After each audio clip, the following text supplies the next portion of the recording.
आणि पुढची महत्त्वाची बातमी, शाहरुख खानच्या घराची रेकी करणाऱ्याचा एक सीसीटीव्ही फुटेज आता समोर आलाय। 14 जानेवारीला रात्री 2:45 वाजता शाहरुखच्या घराची रेकी करण्यात आली। अज्ञात व्यक्तीने शाहरुखच्या घराच्या आत शिरण्याचा प्रयत्न देखील केलेला आहे। तर या संदर्भातला सीसीटीव्ही देखील लोकशाही मराठीच्या हाती लागलेला आहे। ही दृश्य देखील आपण पाहतोय। शाहरुख खानच्या घराची रेकी करणाऱ्याचा हा सीसीटीव्ही फुटेज आहे। 14 जानेवारीला रात्री 2:45 वाजता शाहरुखच्या घराची रेकी करण्यात आल्याचा हा सगळा प्रकार आहे।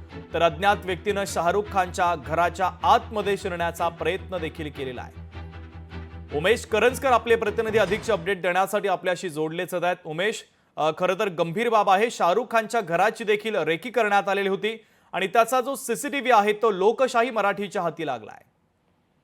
नक्की शुभम, अत्यंत गंभीर अशी बाब आहे, कारण 14 जानेवारीच्या पहाटे जवळपास 2:45च्या दरम्यान ही रेकी जी आहे ती करण्यात आली होती आणि शाहरुख खान याचे जे बँड्राच्या स्थित मन्नत हा बंगला आहे, हा बंगल्याच्या वरती चढून आतमध्ये जाण्याचा प्रयत्न करण्यात आला होता। जाळी तोडण्याचा प्रयत्न केला होता, मात्र जी शाहरुख खान यांच्या बंगल्याची जी भौगोलिक परिस्थिती आहे ती अशा उतारावरती हा बंगला आहे, त्याच्यामुळे त्या तिथून वर चढणं त्या रेकी करण्याला जमलं नाहीये आणि त्यामुळे तो त्याचा प्रयत्न जो तो फसला होता। आणि आता ह्याचा सगळा सीसीटीव्ही जो आता सगळ्यात समोर येतो, त्याच्यामुळे आधी शाहरुख खान आणि त्यानंतर सैफ अली खान याच्यावरती थेट हल्ला झालेला आहे। त्यामुळे त्याआधी देखील शाहरुख खान याच्या घरात असा शिरण्याचा प्रयत्न झाला, त्यामुळे त्याच्या घरी असा प्रयत्न हल्ल्याचा प्रयत्न होऊ शकला असता, चोरीचा प्रयत्न होऊ शकला असता।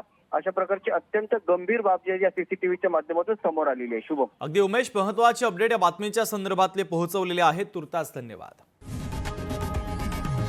लोकशाही मराठी ऐका, पहा, जागरूक रहा।